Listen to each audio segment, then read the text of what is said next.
ఉదయం వేదికను అలంకరించిన తహసీల్దార్ మేడం గారికి, నూతనంగా ప్రమాణ స్వీకారం చేసిన గ్రామ ప్రథమ పౌరురాలు కర్ణ జ్యోతి మేడం గారికి, ఉప సర్పంచ్ భీముడవైన ఆవలయ్య గారికి, నూతన పాలక వర్గ వార్డు సభ్యులందరికీ, అలాగే గ్రామ ప్రజలకు, మా తోటి అన్నదమ్ములందరికీ నా హృదయపూర్వక శుభాకాంక్షలు తెలియజేస్తున్నాను.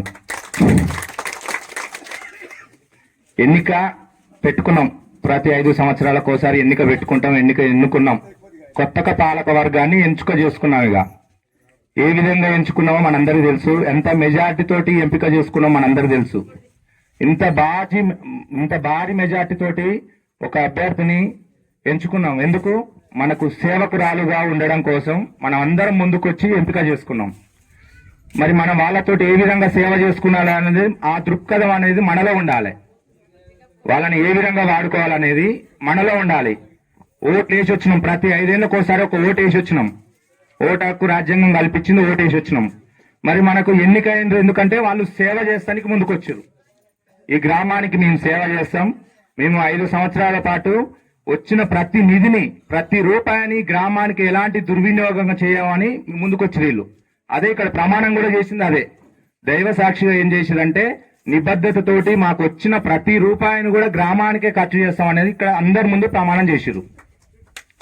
అయితే మనకు ఓటక్కు కల్పించింది కాబట్టి ఉట్టిగానే 5 ఏళ్ళకి ఒకసారి సాటు పోయి గుద్దొచ్చడమే కాదు. ఇక్కడ మనకు సమస్య ఉన్నప్పుడు నోరు తెరిచి అడగాల, నీకు తెలవకపోతే తెలిసినంతో అడిగి తీయాలా, నిలదీయాలా, పని చేయించుకోవాలా. నేను చూడంగా నాకు తెలివచ్చిన ఒక 4 టర్ములు చూసిన సర్పంచులని, ఎంత అభివృద్ధి జరిగింది అనేది. ఇక్కడ తాతలు అందరూ ఉన్నారు, తండ్రులు లాంటి వయసులో ఉన్న వాళ్ళందరూ అన్నదమ్ములు ఉన్నారు. అలాంటి అభివృద్ధిలో ఉందామా, ఇంకా ముందంజు పోదామా? అయితే ప్రస్తుతం కంప్యూటర్ జనరేషన్ అయిపోయింది, యువత ఎక్కువ ఉంది దాసారంలా. మరి మంచి మార్గంలో పోతురా, చెడు మార్గంలో పోతుర్రా? నాకన్నా వయసులో ఉపాధ్యాయులు, మాకు చదువు చెప్పిన ఉపాధ్యాయులు అందరూ ఉన్నారు నా ముందు, చాలా చిన్నవాడిని. నేనేమంటున్నంటే, ఆ మంచి మార్గంలో చెడు మార్గం పోవాలంటే ఈ నూతన పాలక వర్గం ఇంకా మేధాశక్తి ఏం చేయాలంటే, యువత ఏ మార్గంలో పోతుంది, ఎటు సైడ్ పోతుంది అనేది ఒకసారి పునరాలోచన చేయాలా సార్? ఒకసారి పునరాలోచన చేయాలి.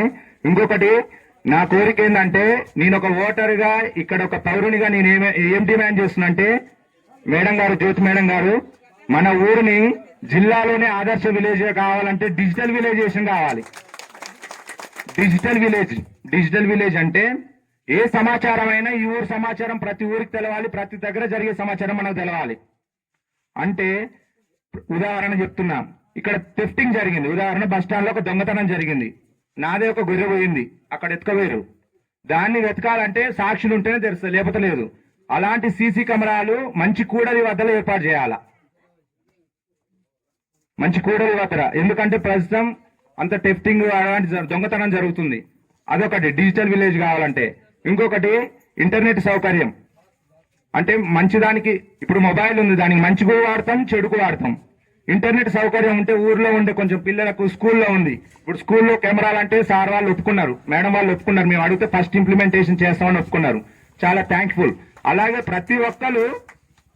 ప్రతి ఒక్కరు మన స్కూలు స్ట్రెంత్ తగ్గిపోతుంది. స్ట్రెంత్ తగ్గిపోవాలంటే ఎంతమంది కమిటీలు వేసినా కుదరలేదు. ఈ నూతన పాలక వర్గంతో అయినా స్కూల్లో స్ట్రెంత్ పెట్టుకున్నది. ఒకప్పుడు సక్సెస్ స్కూల్ మేడం మా village, Dacharam school village success school. పెద్ద బంగ్లాలు ఉన్నాయి, 2 అంతస్తుల భవనాలు, విశాలమైన గ్రౌండ్ ఉంది మేడం, విశాలమైన అంత గ్రౌండ్ ఉంది. ఈ గ్రౌండ్ ని సక్సెస్ స్కూల్ స్ట్రెంత్ పడిపోతుంది మేడం. మా స్కూల్ కనుమరుగు అయిపోతుందని మా భయం అవుతుంది. ఇక్కడ 10th centre success school strength ఏమో ప్రైవేట్ విద్యా దాంట్లో పోతుంది. ఈ నూతన పాలక వర్గంతో ఎస్ఎంసీ చైర్మన్లను అందరినీ పకడ్బందీగా చేసి స్కూల్ ఒకటి సక్సెస్ చేయాలి. విలేజ్ లో నేను కోరుకునే డిమాండ్ ఏంటంటే, సర్పంచ్ గారిని ఫస్ట్ మంచినీరు కోరుతున్నా సార్. నేను మంచినీరు, గ్రామాల్లో ప్రజలు బాగుంటే గ్రామం బాగుంటది. ఆ వాటర్ ప్లాంట్ అనేది మాకు ఉచితంగా నీరు పోయాలి. స్వచ్ఛమైన నీరు ఉంటే ప్రతి ఒక్క ప్రజల్లో, ప్రతి ఇంటి ఇల్లాలు చక్కగా ఉంటాం మనందరం. 60% రోగాలు నీరు ద్వారానే వస్తాయి. మాకు ఫస్ట్ మంచి నీరు స్వచ్ఛందంగా ఫ్రీగా పోయాలి, స్వచ్ఛమైన నీరు ఫ్రీగా ఉచితంగా అందియాలి. నెక్స్ట్ పారిశుద్ధ్యం. ప్రతి ఒక్కరింట్లో మరుగుదొడ్డి నిర్మించేటట్టు ఆ ఈ మరుగుదొడ్డితోటి నిర్మించకపోతే ఈ నూతక పాల వర్గంతో ఎలాంటి నోటీసులు పంపిస్తారో ఆ నోటీసులు పంపించండి. సెక్రటరీ సార్ గారు, మా ఊర్లో పారిశుద్ధ్యం ఎవరైతే మురుగునీరు నుంచి వెళ్ళి మా పారిశుద్ధ్యం పాటిస్తలేరో వాళ్ళ నుంచి నూతక పాల వర్గం నుంచి అలాంటిది ఇంప్లిమెంట్ చేయాలి. గ్రామానికి స్వచ్ఛమైన నీరు మా సర్పంచ్ అభ్యర్థి గారిని నేను కోరుతున్న మేడం గారిని ఖచ్చితంగా ఉచితంగా మంచినీరు అందియాలి.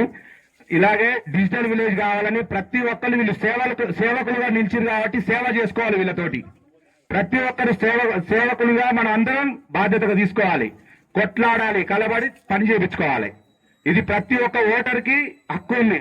ప్రతి ఒక్క నిధిని మాకందరికీ మంచి పనికి యూటిలైజేషన్ చేస్తారని, సద్వినియోగం చేస్తారని నేను కోరుకుంటున్నాను. ఎలాంటి దుర్వినియోగం చేయరని, దుర్వినియోగం చేయకూడదని కూడా ఈ సభాముఖంగా నేను తెలియజేస్తున్నాను. ఇంత పెద్దల ముందు నాకు ఈ అవకాశం ఇచ్చినందుకు అందరికీ ధన్యవాదాలు తెలియజేస్తున్నాను. Thank you.